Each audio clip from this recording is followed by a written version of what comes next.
Emily Kaplan, Marcel Louis Jacques, Israel Gutierrez, and in his Around the Horn debut, Kevin Clark. Huzzah! Welcome, Kevin. Yo! There it is. What's going on? Today, just when everything was coming up, Cowboys, Trevon Diggs out for the year. What it means? And one of the great weekends in college. Get your board ready. Ohio State, Notre Dame, Ole Miss, Bama, Colorado, Oregon. When you look into those sunglasses, what do you see? Let's go around the horn. You see yourself because they're the most mirrored sunglasses I've ever seen. Omaha.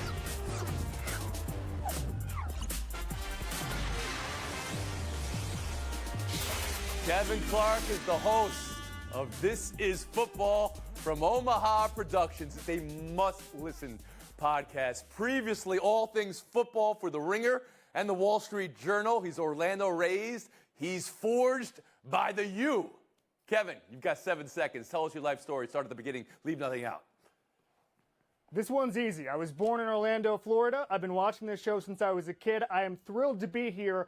And the 2009 Orlando Magic are the most underrated team of the last 30 years. That is a hot take. All right, but you've seen this show before. You know how it works, right? Here it is. Your first mute. And it comes at the expense of the Orlando Magic. Let's go around the horn. Niners 30, Giants 12. What you saw from San Francisco is where we start. They became the league's first 3-0, of course. And Brock Purdy continued his 10-0 start to his career on games he started and finished as the defense ate on the scuffling Giants.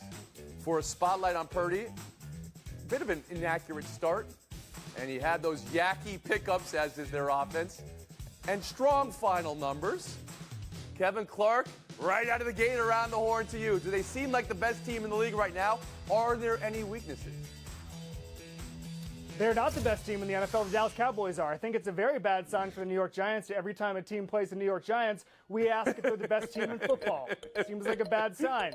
I will say this about the San Francisco 49ers. Their weakness is Brock Purdy, but everything they have around them negates that weakness. Over 200 yards came after the catch last night.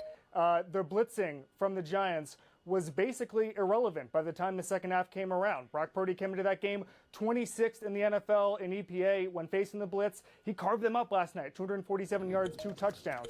I think the fact that Kyle Shanahan with Brock Purdy is a top 10 quarterback makes the Brock Purdy story more significant. Tony Reale coached me up earlier today. He schemed me up. He figured out how to dominate. That's not going to take away from my story when I win later today. All right, rookie. Slow down a second. Incredible answer, but that gets you on mute. Marcel Louis Jacques, I turn to you. Are the Niners the best team in the NFL?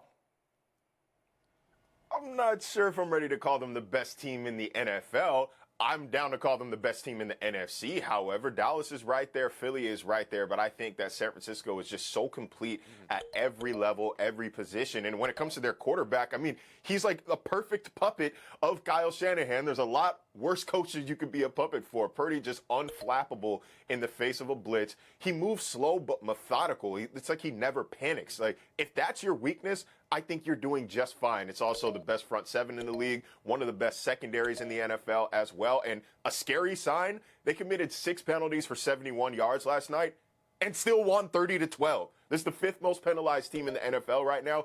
And even when they beat themselves, they're still going to beat the crap out of you. Israel, when we focus on San Francisco, do you see any weaknesses? The spotlight on Purdy, the downfield pass. Do you see any weakness?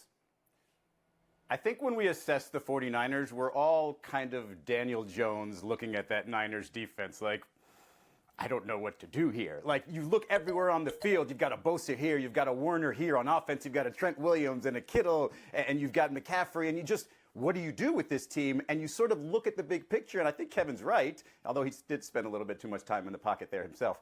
He's right that Brock Purdy is the team's weakness. You've got to find a way to expose that, though, because everything else is so strong. I'm not sure if this is the way to do it, but I do think the best way to do it is to stack that box and try to take away that running game. Now, I understand that teams have done that in the past, and frankly, with 2 running backs, a lot of the times they are going to see a bit more of a stacked box, but I'm talking about committing to that. I'm talking about taking away as much as you can the McCaffreys and everything short, and just say, hey, Brock Purdy, even if you have an extra second or two, can you make that deep ball pass constantly? Can you make those chunk plays constantly? And if the answer is yes, then I think we've got a problem with the 49ers because there is no weak spot. But if we're going to expose it, you've got to figure out a way how, and I don't think teams have done that just yet. And Emily Kaplan, takeaway from San Fran last night. Are they the best? Do they have a weakness? Come on, guys, recency bias. It's Friday, and they played on Thursday night. They're the best team in the NFL, but I would say that if they played on Sunday, too. And, you know, Kevin, you were talking about Brock Purdy being their weakness, but he's doing the one thing that you have to do when you have a team as talented around him, and he's not turning over the ball. Since his last interception, he's thrown for 1,600 yards, 10 touchdowns, and has an 110 quarterback rating. That's exactly what you need from him, just solid play. And even in a game where he was a bit overwhelmed by the blitz early, where he didn't have his go-to target in Brandon Ayuk, he found a way, and it's because his guys were so talented around him, breaking the tackles, getting those extra yards after catch. So they're the best team in the NFL. Are we calling Ayuk their go-to target? They've got about 7 different He's their favorite go-to target. targets. He's his favorite target. He loves them. Clark, back in after the horn. No, I'm going to be mean to him. 2.3 seconds release time for Brock Purdy last night. Fastest of his career. That's all he needs to do. Just get the ball in the hands of his playmakers. Let the system do the work. Easy. Rookie. Easiest job in football. Rookie's got the lead after the first topic here. Let's move on now. College. Say it with me. College. A dream week. Half the top 25 playing each other. You're going to be locked in for 12 hours of commercial non-free football. And you know where we start. Colorado at Oregon. Ducks, a 21-point favorite. The over-under is north of 70 in some places, and no Travis Hunter for Colorado. I had an entire panel early this week say Deion doesn't have to win this week. David Dennis Jr. said they could lose by 60 and still be the biggest story at a college football takeover. I don't know about that. But when you look into those sunglasses, Israel, what do you see? What could Deion in Colorado possibly be capable of this week at Oregon? I mean, I see a spread that still believes that this is last year's Colorado team. Look, I do think Oregon, high-octane offense, clearly. Last year, great. You know, obviously beat Colorado 49-10, a completely different Colorado team. This year so far, they have better defensive line depth, but I haven't seen enough, it's certainly not against a Hawaii team, enough to say that that defensive line last year that couldn't get a lot of pressure is suddenly going to pressure Shedeur Sanders into a situation where he's going to shut down that offense. Yes, I do think that Colorado can struggle against Oregon's offense. I think they could give up 40-some-odd points like they did to TCU. But what I'm certain of is Shedeur Sanders is going to keep his team in the game. Okay, even if he does get sacked a few times, he's gotten sacked 15 times. That's the fourth most in FBS. And look, they're still 3-0. So I think with given a little bit of time, giving him enough time to create, they're going to keep themselves in the game. Could be a high-scoring game, but I don't see them getting blown out. So, Louis Jacques? Yeah, a 21-point spread? This is outrageous. Look, I'm more impressed with Puddles the mascot during Oregon's 81-7 win over Portland State than I am Oregon the football team. And again, 55 points hung up on Hawaii. That's fine, I guess. But the only thing I'm concerned about is they needed 20 points in the fourth quarter to beat Texas Tech by 8. That's their only real Power 5 team that they've played this season. And yeah, Colorado's defense might struggle, but as Izzy said, Shedeur Sanders has proven time and time again that he can air that thing out and he can keep his team in the game. One thing I'm really interested in, though, can Colorado's defense get any sort of pressure on Bo Nix? He's been sacked one time this season. It's not something he's known to have handled well when people are in his face. If they can get him off his game, we might be talking upset there in Eugene. So that's two panelists now who are giving Colorado a real chance here against Oregon. Kevin Clark, to you. Well, it's a short flight from Oregon to Las Vegas. So after Colorado covers, Deion gets to fly to Vegas, find a bookmaker, and say, do you believe? Because they're going to cover, but they're going to lose. The talent gap is just massive, frankly. If you just look at recruiting rankings, which you can use the portal or whatever, Oregon has the 10th most talented roster in college football. Colorado is in the 30s. Oregon, just as a snapshot, has 4 times more 4-star recruits. 4 times. That's significant. The talent gap is massive. What Deion has been able to do is unbelievable. It's a literal college football miracle. It ends this weekend. Emily Kaplan. Kevin, let me show you how to impress Tony on the show. As the only panelist who was in Boulder this week speaking to student athletes, these are my findings. I was do love there, that. and what they were telling me, yeah, He does. Let's keep it going.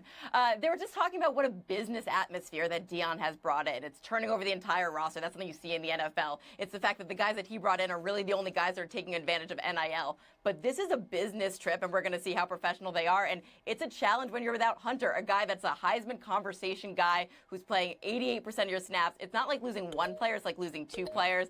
I think they're going to have a hard time going up against a team that has averaged 85 points, 58 points. It's a lot of points. I keep getting my numbers confused. Okay, Israel, last word on this.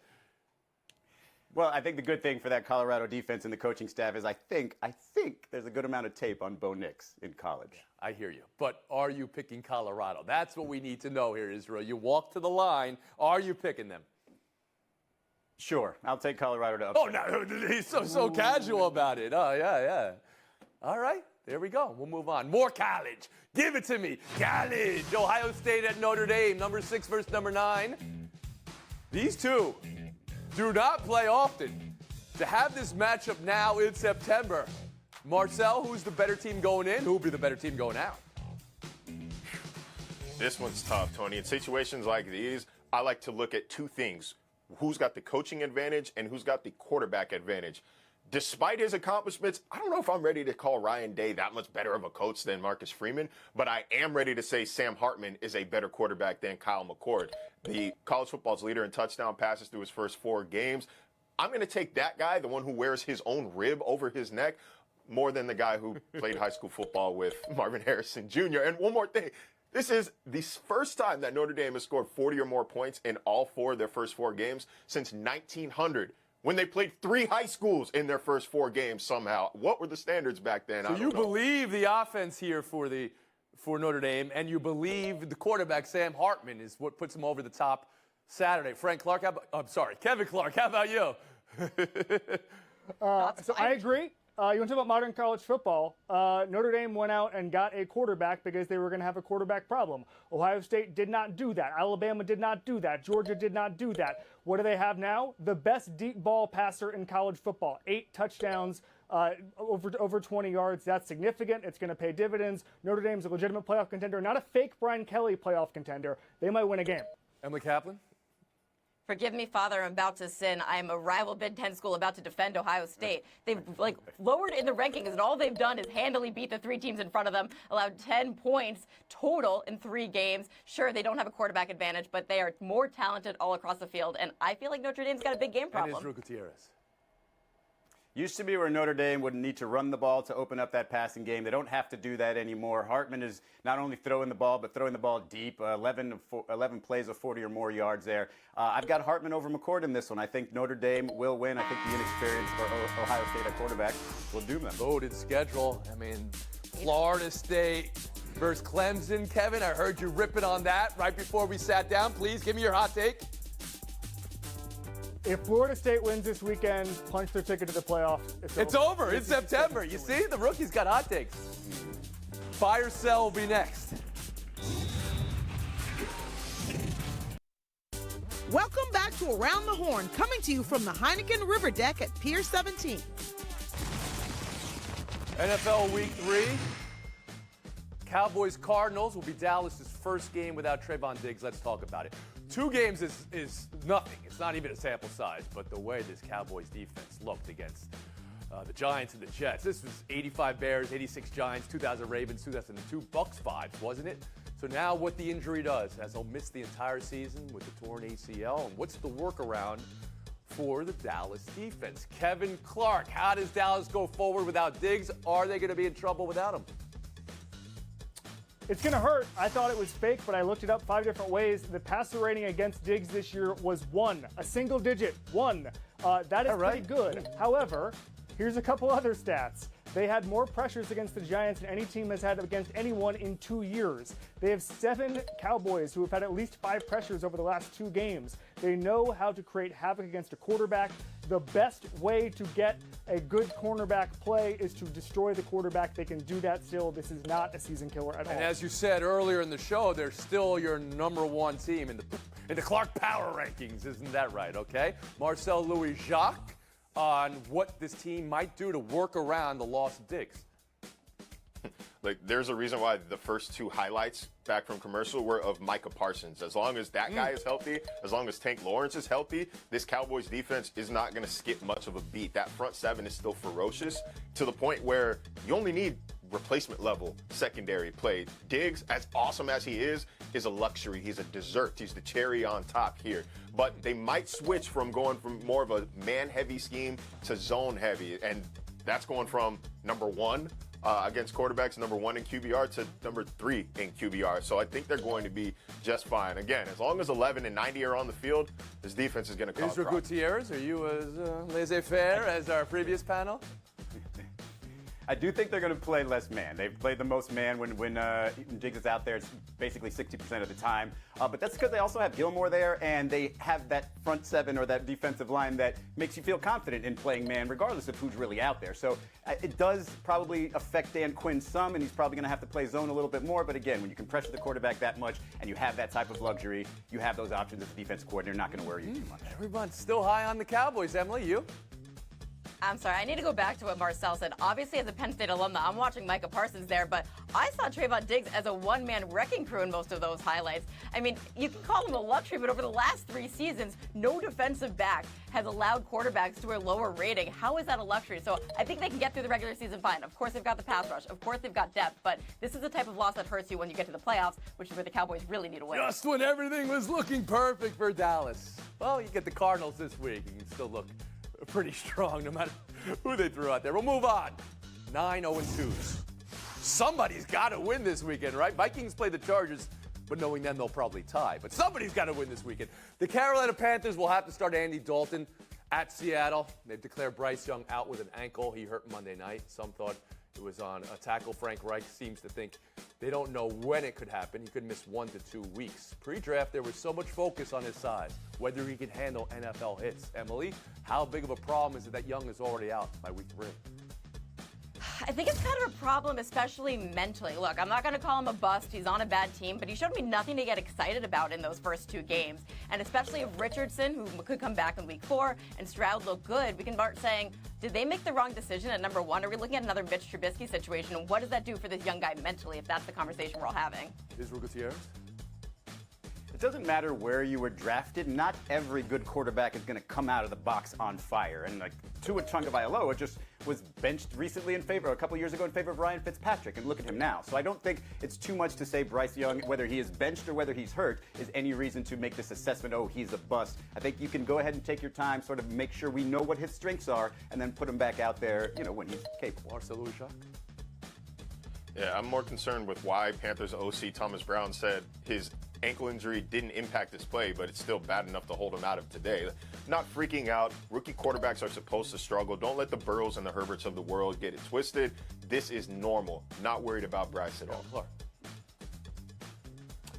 I think the greatest tragedy in football is when a young quarterback is failed by his franchise. And a pressure rate nearing Daniel Jones territory is that after 2 games. I know it's a small sample size, but they have to do everything in their power to protect him, especially if he can't take those hits because of his frame. I'm officially worried. You are.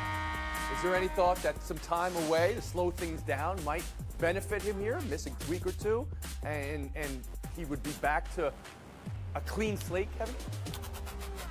Yeah, I mean, he needs to take some fewer hits. He needs to maybe understand maybe a little bit more about the NFL game, but I think he's going to be fine as a player. But I think generally right now he just needs to sit, be healthy, and come back in a few weeks when he gets more, when he's got more runway.